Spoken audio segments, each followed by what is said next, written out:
सितंबर 2022 में सूर्य कन्या राशि में जा रहे हैं। इस वीडियो में मैं आपको बताऊंगा कि सूर्य के राशि परिवर्तन का आप पर यानी सभी 12 राशियों पर क्या प्रभाव पड़ेगा और किस अच्छे उपाय से हम इस राशि परिवर्तन, इस गोचर को शुभ बनाएं। तो कृपया वीडियो अंत तक देखिए।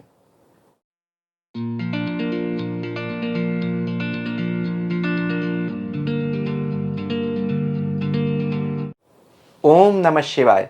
मैं अंशुमान आपका स्वागत करता हूँ। ज्योतिष में सूर्य को पिता व राजा कहा गया, वहीं बुध को पुत्र व राजकुमार। तो जब सूर्य बुध की राशि कन्या में जाएंगे तो हम यूँ कह सकते हैं कि पिता अपने पुत्र के घर में जा रहे हैं। इस वीडियो में हम देखेंगे कि इस घटना का सभी 12 राशियों पर क्या प्रभाव पड़ेगा। वीडियो को शुरू से अंत तक मैंने कुछ हिस्से में बांट दिया है। सबसे पहले देखेंगे कि यह राशि परिवर्तन कब हो रहा है और कब तक रहेगा। फिर देखेंगे कि इसका क्या अच्छा प्रभाव पड़ेगा सभी 12 राशियों पर। फिर देखेंगे कि क्या कुछ समस्याएं आ सकती हैं और तब अंत में सभी 12 राशियों का उपाय और तब सभी 12 राशियों का अलग अलग राशिफल बता दूंगा। तो सभी राशियों के लिए उपाय कॉमन ही है, जो वीडियो के शुरू में ही मैं आपको बता दूंगा और हर राशिफल के साथ रिपीट नहीं करूंगा। अगर आपको सिर्फ अपना राशिफल सुनना है, सूर्य इस राशि में आने पर विस्तृत रूप से परिणाम क्या देते हैं और उपाय क्या करने चाहिए, यह नहीं जानना है तो आप वीडियो कुछ मिनट आगे बढ़ाकर सिर्फ अपना राशिफल सुन सकते हैं। अगर उपाय भी जानने हैं तो आप अभी देखना जारी रख सकते हैं। देखिए, सूर्य और चंद्रमा हमारे पितरों यानी एंसेस्टर्स के कारक माने गए, पूर्वजों के। गीता जी में भगवान कहते हैं कि मृत्यु के पश्चात आत्मा दो तरीके से गति करती है, देवयान और पितृयान मार्ग। इस राशि परिवर्तन में जब सूर्य यहाँ जा रहे हैं, पितृपक्ष भी हैं, तो गीता के इस ज्ञान के सहारे हम क्या अच्छे उपाय करें कि जिससे यह गोचर हमें शुभ फल दे। उपायों में हम इस पर भी विस्तार से चर्चा करेंगे। किन लोगों पर इसका प्रभाव अधिक पड़ेगा? जिन भी लोगों की सूर्य या बुध की दशा चल रही है उन पर प्रभाव पड़ेगा बाकी लोगों के मुकाबले अधिक। इस राशि में 3 नक्षत्र आते हैं, उत्तरा, फाल्गुनी, हस्त और चित्रा। तो जिन लोगों का भी जन्म इन नक्षत्रों में हुआ है, यानी जन्म के समय में चंद्रमा या लग्न इन नक्षत्रों में थे, या किसी भी ऐसे ग्रह की अभी दशा चल रही है जो इन 3 में से किसी एक नक्षत्र में है, उन पर भी इसका प्रभाव बाकी लोगों के मुकाबले अधिक पड़ेगा, यानी वह लोग अधिक रूप से प्रभावित होंगे इस गोचर परिवर्तन से। तो कृपया अपनी जन्म कुंडली का भी विचार जरूर करें गोचर के परिणामों को सुनते समय। कब यह राशि परिवर्तन हो रहा है? 17 सितंबर 2022 को सूर्य कन्या राशि में चले जाएंगे, जहां वह 17 अक्टूबर 2022 तक रहेंगे। अच्छे परिणाम क्या होंगे? सूर्य प्रकाश का ग्रह है। सूर्य जिस भी राशि में जाता है उस राशि के गुणों को प्रकाशित करता है। कन्या राशि के गुण क्या होते हैं? गहन सोच, उत्पादकता यानी critical thinking, productivity, scientific temper, communication, calculation, healing. सूर्य जब इस राशि में जाएंगे तो कन्या राशि के इन्हीं गुणों को प्रकाशमान कर देंगे। देखिए, कन्या राशि का सिंबल क्या है? एक नदी में नाव पर अकेली बैठी हुई लड़की। यह एकाकीपन को और गहन सोच को दिखाने वाली राशि है। ज्योतिष का एक पुराना ग्रंथ है सारावली। सारावली में ग्रंथकार कहते हैं कि जब सूर्य कन्या राशि में जाते हैं तो सूर्य में स्त्री सुलभ गुण बढ़ जाते हैं, यानी फेमिनिन इंस्टिंक्ट्स बढ़ जाती हैं। अब सूर्य मैस्कुलिन प्लैनेट है, पुरुष ग्रह है, उनमें स्त्री सुलभ गुण अगर बढ़ जाएंगे तो कुछ चीज़ों में कमी हो जाएगी लेकिन कुछ चीज़ें अच्छी हो जाएंगी। जैसे शांति बढ़ जाएगी, ईगो कम हो जाएगा। वहीं यह किताब यह भी कहती है कि जब सूर्य बुध की कन्या राशि में होते हैं तो व्यक्ति में वाहन और वैद्यकी के प्रति रुचि बढ़ती है। यानी मॉडर्न कॉन्टेक्स्ट में अगर हम बोलें तो वाहन यानी ट्रांसपोर्ट, वैद्यकी यानी हीलिंग, मेडिकल साइंस। तो जो लोग भी कम्युनिकेशन, ट्रैवल इंडस्ट्री और हीलिंग यानी मेडिकल प्रोफेशंस में हैं, उनके लिए यह गोचर अच्छा परिणाम लेकर आएगा। अभी अगर हम बाकी ग्रहों की भी चर्चा करें जो जिनका प्रभाव सूर्य के ऊपर आ रहा है, तो देखिए, सूर्य यहाँ बुध के साथ बैठे रहेंगे, यानी बुध भी अभी कन्या राशि में है। तो एक तो बुध उनके मित्र और दूसरे सूर्य बुध के साथ बैठकर बुधादित्य योग बनाते हैं। वहीं बुध कन्या राशि में स्वयं की राशि में है तो वह भद्र नाम का महापुरुष राजयोग बनाते हैं। तो सूर्य की शक्ति कई गुना बढ़ जाएगी बुध के साथ बैठने से। साथ में सूर्य शुक्र के साथ भी बैठ रहे हैं जिससे वह कला निधि योग बना रहे हैं। सूर्य के ऊपर मीन राशि से गुरु की भी दृष्टि आ रही है। सूर्य को ज्योतिष में आत्मा कहा गया और गुरु को धर्म। तो सूर्य और गुरु जब भी मिलते हैं, चाहे एक राशि में बैठें या दृष्टि के साथ संयोग बनाएं, उसे हम धर्म आत्मा योग कहते हैं। धर्मात्मा, यह योग स्पिरिचुअल प्रोग्रेस के लिए बहुत अच्छा है। वहीं गुरु की भी दृष्टि बुध पर भी आ रही है, शुक्र पर भी आ रही है। तो जो लोग भी फाइनेंस या आर्ट्स फील्ड्स में हैं उनके लिए बहुत अच्छा है। जो एजुकेशन के सेक्टर से जुड़े हुए हैं, सरकारी नौकरी में हैं, वह तरक्की की भी उम्मीद कर सकते हैं। यहाँ यह सारी चीज़ें बहुत पॉजिटिव हैं। तो क्या कुछ समस्याएं नहीं आ सकती हैं? बिल्कुल आएंगी। देखिए, सूर्य यहाँ नीचाभिलाषी हैं। इसका मतलब जब ग्रह किसी राशि में बैठा हो जिसके बाद उसकी अगली राशि उसकी नीच राशि हो तो उसे हम नीचाभिलाषी ग्रह बोलते हैं। कन्या राशि के बाद तुला राशि आती है जो सूर्य की नीच राशि है। यानी सूर्य अब अपनी अगली राशि नीच राशि में इसके बाद जाएंगे। यहाँ ग्रह की शक्ति कम हो जाती है। यहाँ इस बात का ध्यान रखना पड़ेगा। जैसा मैंने कहा था, सूर्य में फेमिनिन क्वालिटीज़ बढ़ जाती हैं, जो सारावली जिस किताब का मैंने जिक्र किया था इसके ग्रंथकार बोलते हैं। सूर्य मैस्कुलिन प्लैनेट है, उसका फेमिनिन होना कोई बहुत अच्छा तो नहीं माना जा सकता है। सूर्य यहाँ इस राशि में कुछ कमज़ोर इसलिए भी होते हैं क्योंकि देखिए, इससे पहले वह अपनी राशि सिंह में थे, तो अपनी राशि को छोड़कर आए हैं और इसके बाद अगली राशि नीच में जाने वाले हैं। लियो, वर्गो, लिब्रा। तो लियो टू लिब्रा के बीच में सूर्य हैं, इसलिए इनका इन्फ्लुएंस को हम मिडलिंग इन्फ्लुएंस कह सकते हैं, यानी बहुत अधिक शक्तिशाली नहीं बच जाते हैं। यह तो यहाँ बाकी ग्रहों की दृष्टि और योग है जिसकी वजह से सूर्य अच्छा परिणाम दे जाएंगे, नहीं तो सूर्य कन्या राशि में बहुत अच्छे रिजल्ट नहीं देते हैं। देखिए, सूर्य अग्नि के ग्रह हैं, प्रकाश के ग्रह।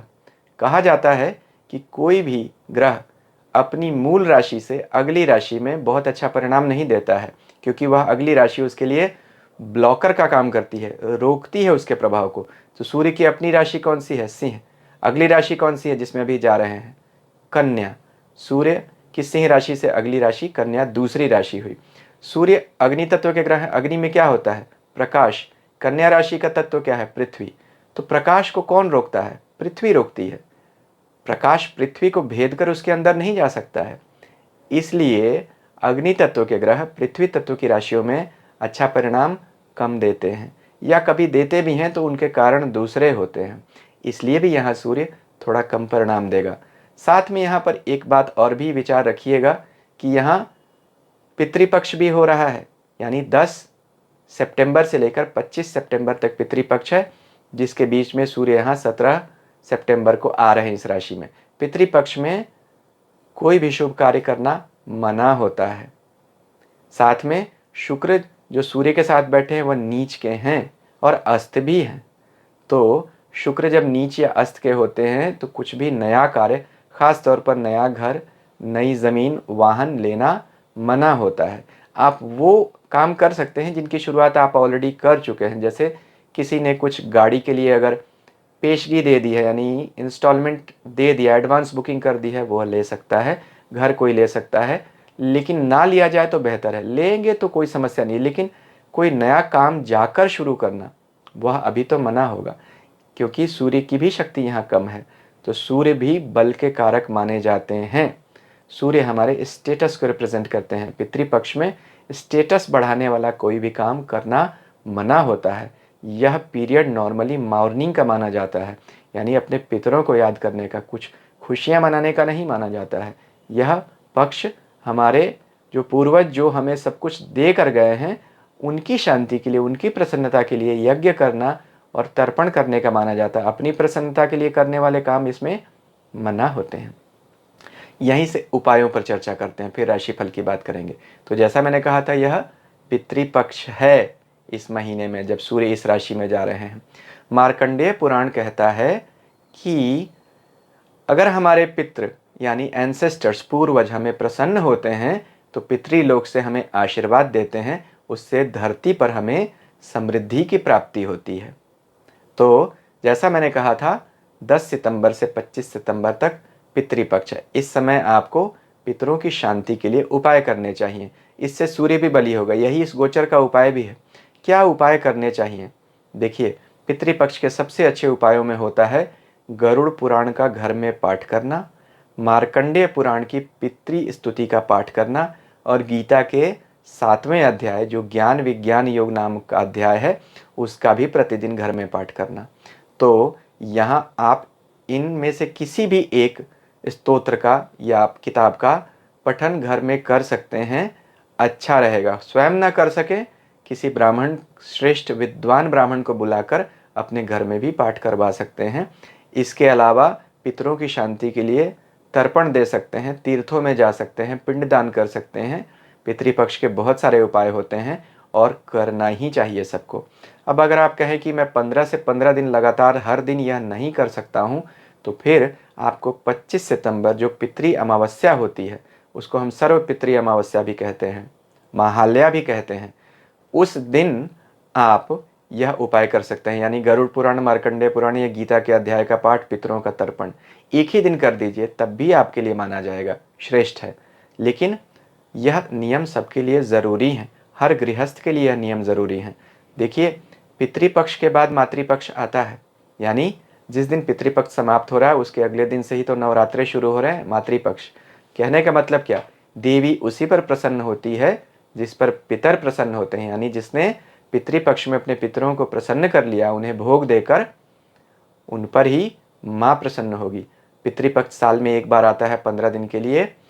पितरों का एक दिन हमारा एक महीना होता है, देवताओं का एक दिन हमारा एक साल होता है। इसलिए हर साल कुछ दिनों के लिए यह विशेष दिन आते हैं जिनमें हमें अपने पितरों की पूजा ज़रूर करनी चाहिए। देखिए, कन्या दुर्गा देवी का भी एक नाम है, यानी दुर्गा माँ का एक नाम कन्या है। इस राशि का नाम है कन्या। तो इसलिए इसी सूर्य के इस राशि में जाने पर नवरात्रे भी आ रहे हैं, तो नवरात्रों में भी माता की उपासना कीजिए। पितृपक्ष में पितरों की उपासना कीजिए, नवरात्रे में माता की उपासना कीजिए, यह बहुत ही आवश्यक है। देखिए, पितृ पूजा करना भारतीय वैदिक सनातन परंपरा में हर व्यक्ति का धर्म है, हर गृहस्थ का, सिर्फ सन्यासी को छोड़कर। क्योंकि ब्रह्मचारी जब सन्यास दीक्षा लेते हैं तो विरजा होम करते हैं, यानी अपना ही पिंडदान करते हैं, अपना ही श्राद्ध करते हैं। वह हर तरीके के भौतिक लौकिक बंधन से, पूजा से मुक्त हो जाते हैं। इसलिए वह अपने पितरों का श्राद्ध करने के लिए बाध्य नहीं है, उनकी जिम्मेदारी नहीं है, वह उस ऋण से मुक्त हो चुके होते हैं। लेकिन जो सन्यासी नहीं है और जो हर हिंदू है, हर सनातनी है, उसे पितृपक्ष में अपने पितरों की शांति निश्चित तौर पर करनी चाहिए। गीता में कहते हैं कि भगवान कि अगर पितृ प्रसन्न नहीं होते हैं तो व्यक्ति तमाम परेशानियों में घिरा रहता है। जो व्यक्ति अपने पितरों की पूजा नहीं करता, उसकी पूजा तो देवता और ईश्वर भी स्वीकार नहीं करते हैं। इसलिए यह उपाय आपको अवश्य करने चाहिए। अब हम सभी 12 राशियों का राशिफल देखेंगे। अभी तक अगर आपको मेरा वीडियो पसंद आ रहा है तो कृपया इसे लाइक व शेयर कीजिए, मेरे चैनल को सब्सक्राइब कीजिए और सब्सक्रिप्शन बटन के साथ लगी घंटी को भी ज़रूर दबा दीजिए, ताकि भविष्य में जब मैं ऐसे वीडियोस बनाऊं तो आपको उनकी सूचना तुरंत मिल सके। मेष राशि से शुरुआत करते हैं। मेष राशि के लिए सूर्य का गोचर मिले जुले परिणाम देगा। सूर्य यहाँ आपकी राशि से छठे भाव से गोचर करेंगे। छठे भाव से किसी भी पाप या क्रूर ग्रह का गोचर करना अच्छा होता है। सूर्य क्रूर ग्रह हैं, तो छठे भाव में रोग, शत्रु और कर्ज के घर में बैठकर वह इन चीज़ों का नाश करते हैं। अच्छी बात है, यह आपके फायदे की बात है। यहाँ वह बुध और शुक्र के साथ भी बैठे हैं। अब यहाँ बुध और शुक्र दोनों छठे भाव में अच्छा परिणाम नहीं देते हैं, बल्कि शत्रु वृद्धि करते हैं, रोग वृद्धि करते हैं। ऊपर से बृहस्पति भी 12वें घर में बैठकर इस योग को देख रहे हैं, तो वह भी आपके लिए खर्चे बढ़ा रहे हैं। तो खर्चे किन चीज़ों पर बढ़ेंगे?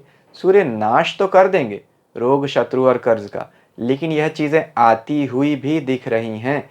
यानी पहले यह चीज़ें आएंगी, यह समस्याएं आपके लिए आएंगी, उसके बाद यह नष्ट हो जाएंगी। यह अच्छी बात है कि नष्ट हो जाएंगी, लेकिन इन समस्याओं से इस गोचर में आपको दो चार तो होना पड़ेगा ही पड़ेगा, क्योंकि आपकी राशि के तीसरे और छठे भाव के स्वामी बनते हैं बुध, शत्रु स्थान के, और वह शत्रु स्थान में ही मजबूती से बैठे हुए हैं, तो कुछ शत्रु बाधा तो करवाएंगे ज़रूर। यहाँ सूर्य आपके पांचवें भाव के भी स्वामी बनते हैं, संतान भाव के। संतान के लिए भी रोग से संबंधित समस्या आपको परेशान कर सकती है। एक अच्छी बात है कि पांचवा भाव विद्या का भी होता है, छठा भाव कंपटीशन का होता है। यहाँ विद्या के ग्रह बुध भी बैठे हुए हैं और उन पर बृहस्पति की भी 12वें भाव से दृष्टि आ रही है। तो जो स्टूडेंट्स हैं, जो किसी कॉम्पिटिटिव एग्ज़ाम की तैयारी कर रहे हैं, उनके लिए यह गोचर अच्छा परिणाम देगा। सूर्य उनको विजय दिलाएगा, यानी एग्ज़ाम में, कंपटीशन में सफलता मिलने के अच्छे योग दिखते हैं। नौकरी के लिए भी अगर कोई जा रहा है तो इंटरव्यू में पास होने के अच्छे योग बनते हैं, क्योंकि बुध जो आपके तीसरे भाव के स्वामी बनते हैं, जिससे हम इंटरव्यूज़ का विचार करते हैं, वह छठे भाव में यानी कंपटीशन के भाव में, नौकरी के घर में मजबूती से बैठे हैं और सूर्य उनका प्रभाव बढ़ा रहे हैं। गुरु की दृष्टि आ ही रही है, तो यहाँ यह सब चीज़ें अच्छी दिख रही हैं। जो लोग भी पढ़ने के लिए विदेश जाना चाहते हैं, उनके लिए गुरु इस समय फैसिलिटेटर बने हुए हैं, यानी 12वें भाव में, विदेश भाव में बैठकर आपके खर्चे बढ़ा रहे हैं और विदेश जाने के मौके भी, ख़ास तौर पे जो लोग स्टूडेंट वीज़ा लेकर जाना चाहते हैं, उनके लिए मार्ग प्रशस्त कर रहे हैं बृहस्पति। तो यहाँ सूर्य बहुत सारे मिले जुले परिणाम दे रहा है। कुछ समस्याएं आ रही हैं, लेकिन कुछ सफलताएं भी ज़रूर आती हुई दिख रही हैं। कुछ उपायों की चर्चा मैंने वीडियो के शुरू में की है। सूर्य के इस गोचर में समस्याओं से बचना चाहते हैं तो उन उपायों को आप कर सकते हैं। वृष राशि के लिए सूर्य का गोचर 5वें भाव में हो रहा है और अच्छा गोचर हो रहा है। देखिए, सूर्य आपकी राशि के स्वामी शुक्र और 5वें घर के स्वामी बुध के साथ बैठेंगे इस गोचर में 5वें भाव में ही, यानी एक तरह का केंद्र और त्रिकोण संयोग बना रहे हैं। सूर्य स्वयं आपके चौथे घर के स्वामी हैं, केंद्र भाव के। 5वें भाव के स्वामी बुध जो त्रिकोण भाव है उसके साथ बैठेंगे 5वें ही भाव में, और शुक्र के साथ बैठेंगे जो आपके राशि के स्वामी बनते हैं, यानी केंद्र और त्रिकोण दोनों ही भाव बन जाता है राशि। तो दो दो केंद्र त्रिकोण स्वामी संबंध बन रहा है यहाँ पे, वह भी 5वें भाव में, लक्ष्मी भाव में, संतान के भाव में, विद्या के भाव में। तो वृष राशि के बहुत सारे लोगों को, जो लोग भी स्टूडेंट्स हैं या एजुकेशन सेक्टर में हैं, उनके लिए अच्छी सूचना है। एग्ज़ाम्स की तैयारी कर रहे हैं, देना चाहते हैं, पास हो जाएंगे। अगर आप एजुकेशन सेक्टर में हैं तो वहाँ आप अपने लिए प्रमोशन की उम्मीद ज़रूर कर सकते हैं। लक्ष्मी भी आती हुई दिख रही है। जो लोग भी फाइनेंस के सेक्टर से जुड़े हुए हैं, बैंकिंग प्रोफेशंस में हैं, वह भी अपने लिए तरक्की की उम्मीद कर सकते हैं। जो लोग शेयर मार्केट से जुड़े हुए हैं, उनको भी बड़ी सफलता मिल सकती है। यहाँ गुरु की दृष्टि आ रही है, जो स्वयं अभी आपके 11वें इनकम के घर पे बैठे हुए हैं। 5वां भाव मंत्र का भाव भी है, आध्यात्म से जुड़ा हुआ है। सूर्य यहाँ 5वें घर में बैठे हैं जो आत्मा के कारक हैं, उन पर बृहस्पति की दृष्टि और उनके साथ बुध का संयोग। बहुत सारे लोग जो मंदिरों से जुड़ा हुआ काम करते हैं या फिलॉसफी से जुड़ा हुआ काम करते हैं, फिलैंथ्रोपी से जुड़ा हुआ काम करते हैं, उन सब के लिए यहाँ अच्छा संयोग बनता है। जो लोग भी कोई नया काम शुरू करना चाहते हैं इन्हीं सेक्टर से जुड़ा हुआ, उनके लिए बहुत अच्छा है। जो लोग पूजा पाठ से जुड़ी हुई सामग्री बेचते हैं, उनके लिए भी अच्छा समय कहा जा सकता है, यह लाभ का समय बनता है। तो वृष राशि के लोगों के लिए बहुत सारी अच्छी सूचना है। एक ही समस्या हो सकती है कि आपकी राशि का स्वामी शुक्र नीच और अस्त हो रहा है। हालांकि उसका नीच भंग बुध कर रहे हैं, लेकिन फिर भी अस्त हो रहा है, तो सेहत को लेकर थोड़ी सावधानी आपको बरतनी चाहिए। बाकी मामलों के लिए शुक्र की राशि वृष के लिए सूर्य का गोचर अच्छा है। जो समस्याएं आ भी रही हैं उनसे बचने के लिए वीडियो के शुरू में जो मैंने उपाय बताया है, आप उन्हें चाहें तो कर सकते हैं। मिथुन राशि के लिए सूर्य का गोचर चौथे भाव से हो रहा है। चौथे भाव में सूर्य का गोचर हृदय में चिंताएं बढ़ाता है, लेकिन यहाँ वह आपको तरक्की के भी मौके बहुत सारे देगा, क्योंकि सूर्य आपकी राशि के स्वामी बुध के साथ बैठे हैं, जो स्वयं अभी चौथे भाव में बैठे हुए हैं अपनी ही राशि में। ऊपर से उन पर बृहस्पति की दृष्टि आ ही रही है कर्म भाव से। बुध भी अपनी राशि में बैठे हैं, बृहस्पति भी अपनी राशि में बैठे हैं। बुध भद्र राजयोग बना रहे हैं और बृहस्पति हंस राजयोग बना रहे हैं, और सूर्य इनके साथ बैठकर इन राजयोगों में वृद्धि कर रहे हैं। यहाँ सूर्य के बल का प्रभाव बुध और गुरु दोनों को मिलेगा, इसलिए यहाँ मिथुन राशि वाले लोगों को अच्छे परिणाम मिलते हुए दिख रहे हैं। कार्य क्षेत्र में तरक्की ज़रूर होगी, भाग दौड़ बहुत अधिक बढ़ जाएगी, क्योंकि यहाँ वह शुक्र के साथ भी बैठेंगे जो आपके 12वें यानी ट्रैवल के घर के मालिक बनते हैं। सूर्य स्वयं मिथुन राशि वाले लोगों के तीसरे ट्रैवल के घर के मालिक बनते हैं और चौथे ट्रैवल के घर में ही बैठे हुए हैं। तो बहुत सारे लोग इस पीरियड में घूमने फिरने के लिए कहीं बाहर जाएंगे, लीजर ट्रैवल हो सकता है, या जिनका काम सेल्स एंड मार्केटिंग का है वह देखेंगे कि उनके काम में भाग दौड़ अचानक बहुत बढ़ गई है, जिसका उन्हें फ़ायदा भी ज़रूर मिलेगा। तो यहाँ मिथुन राशि वाले लोगों के लिए बहुत सारी भाग दौड़ तो बढ़ती हुई दिख रही है, लेकिन फ़ायदा मिलेगा। खर्चे लेकिन अचानक से बढ़ रहे हैं। खर्चे आप परिवार में किसी की सेहत के ऊपर खर्च करना पड़ सकता है। अचानक कुछ बड़ा इन्वेस्टमेंट करने का मन कर सकता है, नई गाड़ी या नया घर, इन चीज़ों पे खर्च होता हुआ दिख रहा है। हालांकि बृहस्पति अभी आपके कर्म स्थान के स्वामी मजबूत हैं, राशि के स्वामी बुध भी मजबूत हैं, तो आपको फ़ायदा मिलेगा। फिर भी मन में कुछ चिंता ज़रूर रहेगी आपके बढ़े हुए खर्चों के कारण। पितृपक्ष से जुड़े हुए जो उपाय मैंने वीडियो के शुरू में बताए हैं, आप उन्हें कर लेंगे तो आपके लिए यह गोचर अच्छे परिणाम देकर जाएगा। कर्क राशि के लिए सूर्य का गोचर तीसरे भाव से हो रहा है। तीसरे भाव से सूर्य का गोचर अच्छा माना जाता है। यहाँ वह तीसरे के ही स्वामी बुध के साथ बैठे हुए हैं, जिनके साथ उनका संबंध मित्रवत ही है। इसलिए तीसरे भाव से संबंधित जो लोग कार्य करते हैं उनके लिए यह गोचर अच्छा होगा। तीसरे भाव से संबंधित गोचर के कार्य क्या होते हैं? तीसरा भाव होता है इंडिपेंडेंट प्रोफेशंस का, फ्रीलांसिंग का। जैसे कोई चार्टर्ड अकाउंटेंट है, डॉक्टर है, लॉयर है जिसकी अपनी प्रैक्टिस है, उन सब लोगों के लिए यह अच्छा माना जाता है। जो लोग भी सेल्स एंड मार्केटिंग से जुड़ा हुआ काम करते हैं उनके लिए तीसरा भाव बहुत महत्वपूर्ण हो जाता है। मीडिया से जुड़े हुए लोग, जिनका कोई भी काम लिखना, पढ़ना, बोलना पब्लिक में होता है, उन सब के लिए तीसरा भाव महत्वपूर्ण बनता है। ऐसे सारे लोगों के लिए यह गोचर बहुत अच्छे परिणाम लेकर आएगा। बृहस्पति की दृष्टि आ रही है सूर्य के ऊपर, जो भाग्य भाव में बैठे हैं, भाग्य के ही स्वामी हैं, तो भाग्य से आपको अच्छे परिणाम अभी देखने को मिलेंगे। सूर्य आपके दूसरे धन भाव के स्वामी हैं। यहाँ वह शुक्र के साथ भी बैठेंगे जो आपके 11वें धन भाव के स्वामी हैं। तो दो धन भाव के स्वामी एक साथ मिलेंगे और चतुराई के ग्रह बुद्धि के साथ बैठेंगे, और भाग्य के ग्रह बृहस्पति की दृष्टि भी होगी। तो भाग्य और चतुराई से धन का आगमन दिख रहा है आप लोगों के लिए। यही इस गोचर की कर्क राशि वाले लोगों के लिए विशेषता रहेगी। किन दिनों में यह परिणाम अच्छे मिलेंगे? जिन दिनों भी आपकी राशि का स्वामी चंद्रमा अच्छे भावों में, अच्छी राशियों में बली होगा, उन दिनों आपको परिणाम अच्छे मिलेंगे। और जिन दिनों में चंद्रमा कमज़ोर होगा, उन दिनों में आपको सोच समझकर अपने निर्णय, खासतौर पर इन्वेस्टमेंट्स के लेने चाहिए। कुछ भी लिखते या बोलते समय सावधानी रखिएगा उन दिनों में।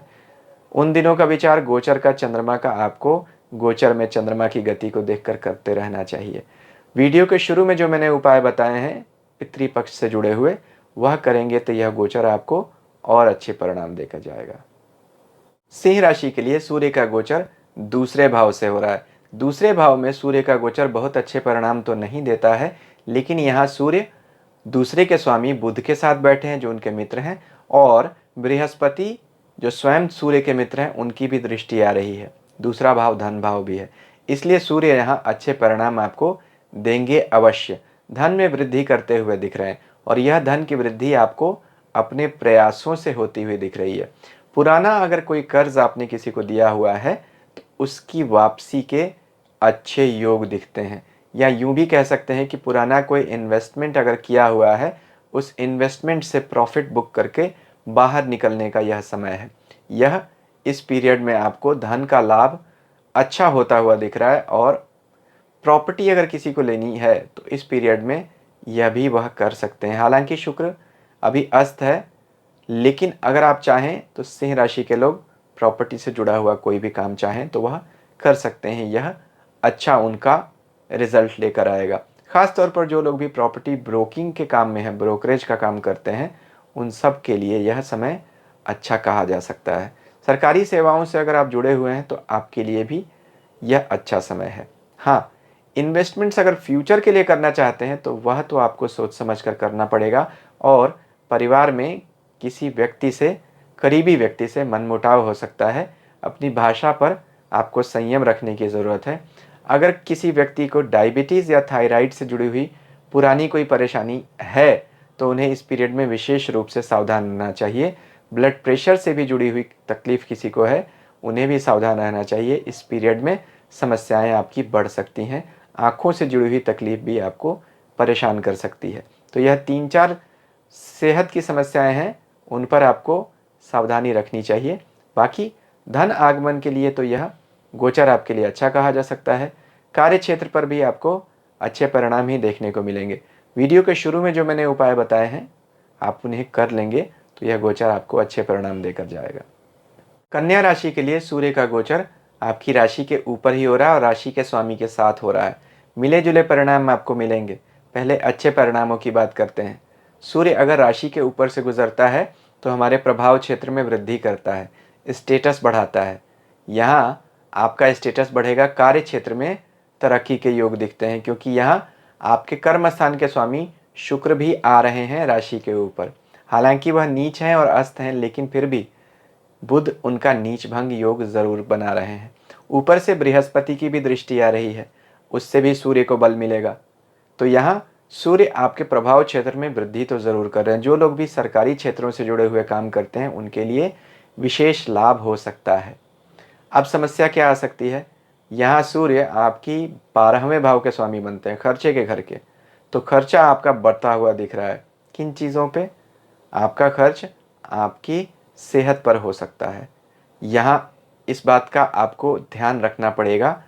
12वां घर विदेश का भी है, तो घूमने फिरने पर भी आपका खर्चा हो सकता है, या कोई ऐसी चीज़ जिसकी ज़रूरत नहीं है, बेकार की चीज़ आप खरीद लेंगे, अपना पैसा व्यय कर देंगे। तो एक्स्ट्रावेगेंट होने से बचिए। अत्यधिक खर्च और गैर मुनासिब खर्च करने से आप अगर बचेंगे तो आपके लिए अच्छा रहेगा। लेकिन कुछ भी करिए, पैसे का खर्च तो होगा ज़रूर इन महीनों में। सेहत पर नहीं हो, बीमारी पर नहीं हो, इसी की प्रार्थना आपको रखनी है। वीडियो के शुरू में जो मैंने उपाय बताए हैं, आप उन्हें चाहें तो कर सकते हैं। तुला राशि के लिए सूर्य का गोचर आपके 12वें भाव से हो रहा है। सूर्य 12वें भाव में अच्छा परिणाम देते हुए नहीं देखे जाते हैं, लेकिन यहाँ चूंकि वह 12वें के स्वामी बुध के साथ ही बैठे हैं, जो आपके भाग्य का भी स्वामी बनता है, इसलिए सूर्य उतने बुरे परिणाम आपको नहीं देंगे। कुछ मामलों में आपको लाभ भी होगा। जैसे 12वां भाव खर्च का और कर्ज का कारक बनता है। छठा और 12वां दोनों भाव लोन का और एक्सपेंसेस का बनता है। अभी आपकी राशि से छठे भाव में गुरु गोचर कर रहे हैं, जो अपनी ही राशि में बैठे हुए हैं। तो गुरु वहाँ से बैठकर आपके लिए कर्ज की वृद्धि कर रहे हैं, लोन की वृद्धि कर रहे हैं, और वह भी 12वें भाव के स्वामी बुध को देख रहे हैं, जो वहीं बैठा हुआ है। तो खर्च भी बढ़ता हुआ दिख रहा है और किसी न किसी तरीके से लोन भी आता हुआ दिख रहा है। इसका क्या अच्छा उपयोग करें हम? आप कोई लोन ले सकते हैं।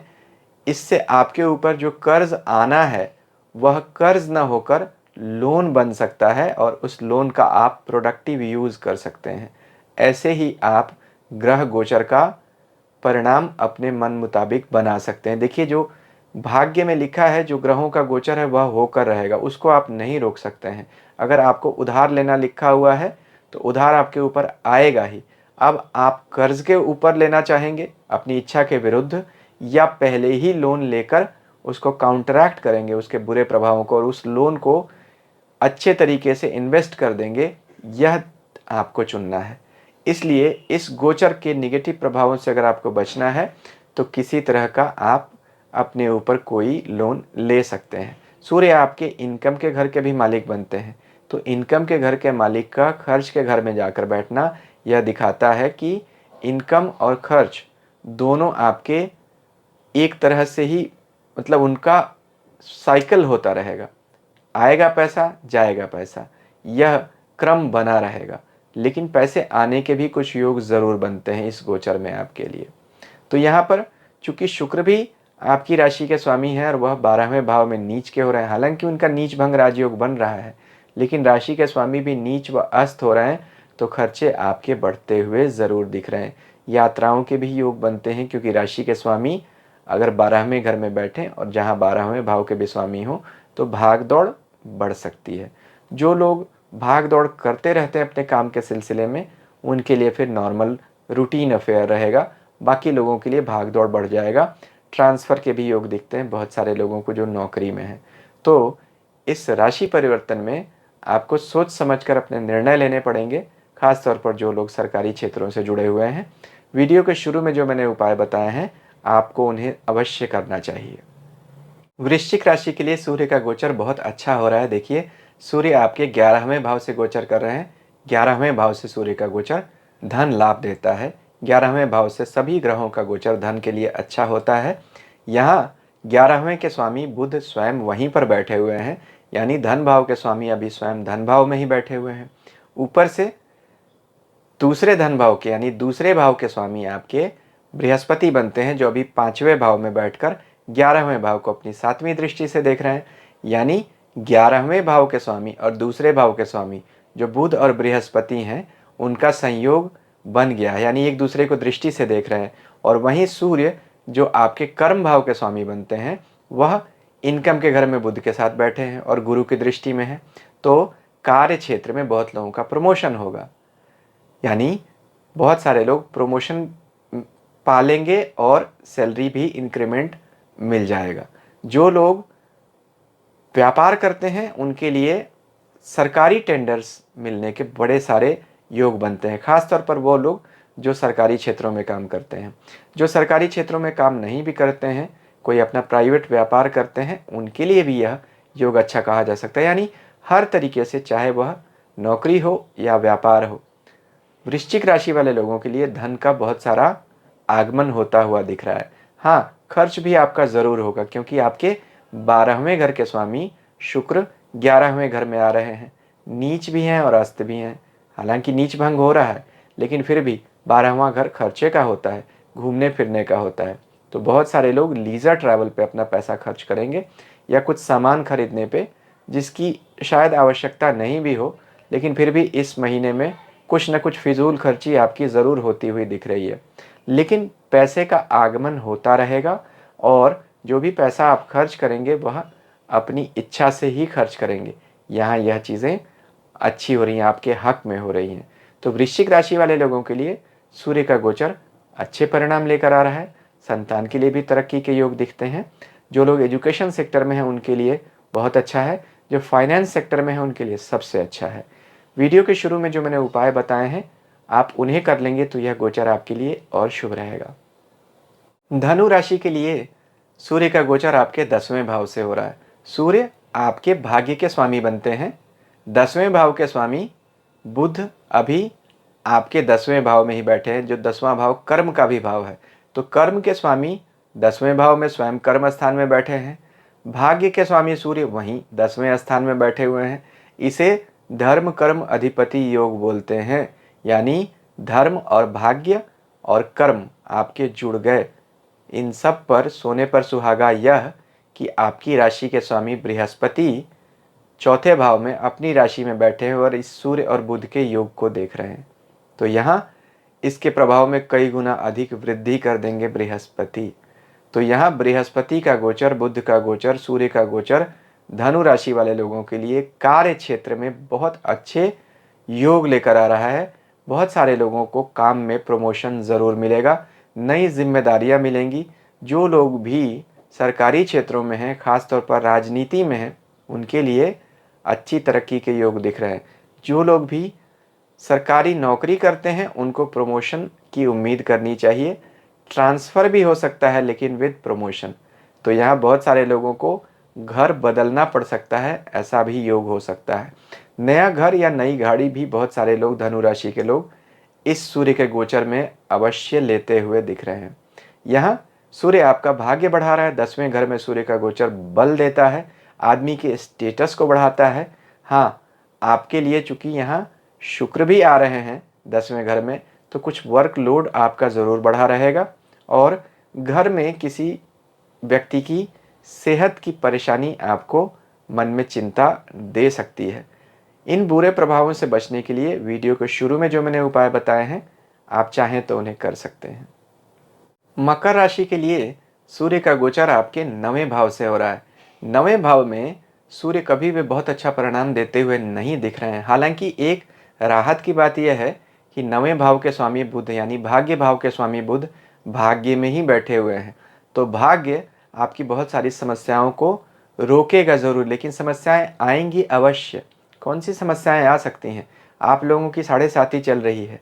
सूर्य आपके 8वें भाव के स्वामी बनते हैं और 9वें घर में बैठे हैं। 8वां भाव नौकरी में अचानक बदलाव को दिखाता है।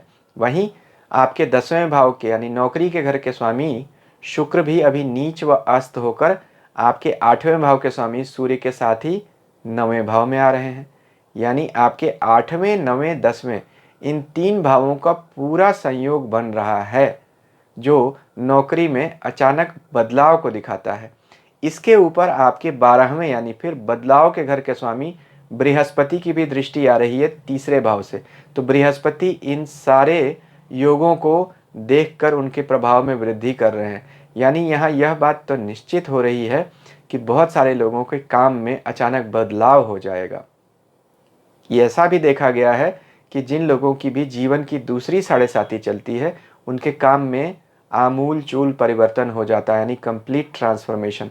तो अगर आपकी जीवन की दूसरी 7.5 चल रही है, तो फिर आपका काम पूरी तरह से बदल जाने के योग बहुत सारे बनते हैं। जैसे किसी की भी अचानक नौकरी छूट जाना, बिल्कुल ही व्यापार में चले जाना, व्यापार वाले लोगों का अपने व्यापार को बंद कर नौकरी में आ जाना या किसी बिल्कुल नए काम को शुरू कर देना। ऐसे बिल्कुल रैडिकल चेंजेस होते हुए मकर राशि वाले लोगों को दिखाई देंगे। मकर राशि के लोगों को अपने सारे निर्णय, खास तौर पर काम धंधे से जुड़े हुए, बहुत सोच समझ कर लेने पड़ेंगे। पिता की सेहत को लेकर अत्यधिक सावधानी रखनी पड़ेगी और वर्क प्लेस पर अपने अधिकारियों से संबंधों पर विशेष तौर पर सतर्कता बरतने की ज़रूरत रहेगी। लो प्रोफाइल रहिए, लो की रहिए, मेरी यही सजेशन है आपको। सिर्फ अपना काम कीजिए और अनावश्यक विवादों से बचने में अपने आप को मदद कीजिए। यानी अनावश्यक विवादों में आपको बिल्कुल नहीं जाना, नहीं तो आपका नुकसान हो जाएगा वर्क प्लेस पे, परेशानियाँ, डिमोशंस भी हो सकते हैं। तो सावधान रहना पड़ेगा, अचानक ट्रांसफ़र भी हो सकता है। मकर राशि वाले लोगों के लिए सूर्य का गोचर परेशानियाँ लेकर आ रहा है। वीडियो के शुरू में जो मैंने उपाय बताए हैं, आपको उन्हें कर लेना चाहिए। कुंभ राशि के लिए सूर्य का गोचर बुध के साथ ही बैठे हुए हैं। तो जो लोग भी मेडिकल प्रोफेशन से जुड़े हुए हैं, उन सब के लिए अच्छा होता है, या आर्मी, पुलिस इन प्रोफेशन से जुड़े हुए हैं, उनके लिए भी अच्छे रिजल्ट मिलते हैं। जो लोग फाइनेंस के सेक्टर से जुड़े हुए हैं, शेयर मार्केट से जुड़े हुए हैं, जहाँ अचानक धन लाभ की उम्मीद बनती है, उन लोगों के लिए भी यहाँ अच्छा माना जाता है 8वें भाव से किसी भी ऐसे ग्रह का गोचर करना। तो चूंकि बुध यहाँ आपके 8वें भाव के मालिक हैं, जो यहीं बैठे हुए हैं, अचानक धन लाभ की संभावना तो बना रहे हैं और सूर्य भी यहाँ बैठे हुए हैं। तो यहाँ यह योग डॉक्टर्स के लिए, हीलर्स के लिए, जो मेडिकल प्रोफेशन में हैं, योगा टीचर्स हैं, किसी तरह की ऑल्टरनेटिव थेरेपी प्रैक्टिस करते हैं, उन सब के लिए अच्छा माना जाएगा। साइकोलॉजिस्ट के लिए, हीलर्स के लिए, एडवाइज़र्स के लिए, काउंसलर्स के लिए, शेयर मार्केट ब्रोकर्स के लिए यह गोचर अच्छा होगा। लेकिन बाकी सब लोगों के लिए यहाँ तकलीफ़ की बात रहेगी। वाइफ की सेहत यानी जीवन साथी की सेहत को लेकर आप चिंता में आ सकते हैं, आपको बहुत सावधान रहना पड़ेगा। यहाँ धन का लाभ तो बृहस्पति की दृष्टि से कुछ न कुछ होगा, लेकिन पैसे खर्च भी बहुत सारे होंगे। तो इन बातों से आपको सतर्क व सावधान रहने की ज़रूरत पड़ेगी। कुल मिलाकर यहाँ 8वां घर अचानक नौकरी में बदलाव को भी दिखाता है। तो जिन लोगों की दूसरी 7.5 जीवन की चल रही है, चूँकि उनके 8वें घर में अभी 2-3 ग्रहों का जमावड़ा बन रहा है, यानी सूर्य, बुध और शुक्र का, तो नौकरी में अचानक बदलाव के योग दिख रहे हैं।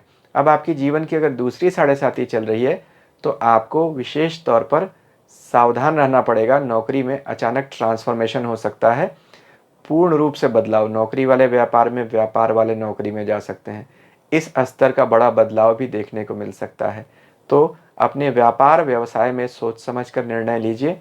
वीडियो के शुरू में जो मैंने उपाय बताए हैं, आप उन्हें चाहें तो कर सकते हैं।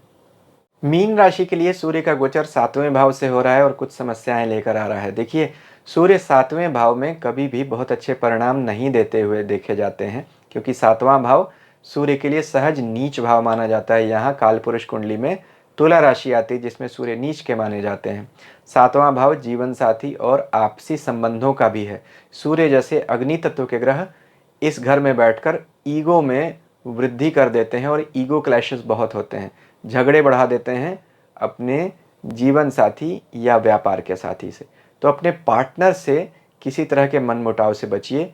वैसे भी सूर्य आपकी राशि के स्वामी के मित्र तो ज़रूर हैं, लेकिन वह छठे भाव यानी झगड़े के घर के स्वामी होकर 7वें भाव में बैठे हैं, जो आपकी पब्लिक इमेज को दिखाता है। वहीं 8वें भाव यानी समस्याओं के घर के स्वामी शुक्र भी यहीं 7वें घर में नीच राशि में आ रहे हैं और अस्त हो रहे हैं। तो आपको 7वें घर में बहुत सारे निगेटिव परिणाम देखने को मिल सकते हैं। एक ही राहत की बात है कि 7वें के स्वामी बुध वहीं बैठे हुए हैं, तो उन परिणामों में वह कुछ हद तक कंट्रोल करेंगे। और बृहस्पति भी जो आपकी राशि के स्वामी हैं 7वें भाव को देख रहे हैं, तो बहुत सारे दोषों को दूर करेंगे। लेकिन दोष समस्याएं आएंगी ज़रूर। सूर्य और शुक्र के कारण छठे और 8वें दोनों भाव के स्वामी मिलकर अभी आपके 7वें भाव से गोचर कर रहे हैं। व्यापार में कोई नी जर्क रिएक्शन मत दीजिएगा, नी जर्क डिसीजन मत लीजिएगा। जीवन साथी और शादी को लेकर भी किसी तरह के अनावश्यक तनाव या अचानक के डिसीजन से बचिएगा। एग्रेसिव होने से आपको बचना चाहिए। एग्रेशन आपको समस्याएं दे सकता है। यह सूर्य का गोचर आपको यही सलाह दे रहा है कि अपनी प्रवृत्तियों पर अंकुश लगाइए, खासतौर पर जो उग्र प्रवृत्तियां हैं, क्योंकि सूर्य 7वें घर में बैठकर ईगो को बढ़ाता है, उग्रता को बढ़ा देता है। तो आपको सावधान रहना पड़ेगा। लोगों से बात कैसे कर रहे हैं, आपका प्रभाव क्या जा रहा है, उस पर आपको सोच समझकर विचार करना चाहिए। हालांकि राहत की बात यह है कि गुरु और बुध अभी बहुत मजबूत हैं, तो समस्याएं आएंगी ज़रूर, लेकिन उसी तरीके से दूर भी हो जाएंगी। वीडियो के शुरू में जो मैंने उपाय बताए हैं, आप चाहें तो उन्हें कर सकते हैं। और भी गोचर परिवर्तन के और वीडियोस अभी आप स्क्रीन पर देख रहे होंगे, आप इन्हें चाहें तो देख सकते हैं। अभी तक अगर आपने मेरा चैनल सब्सक्राइब नहीं किया है, तो आप इसे भी कर सकते हैं। ईश्वर हम सबका कल्याण करें। हरिओम।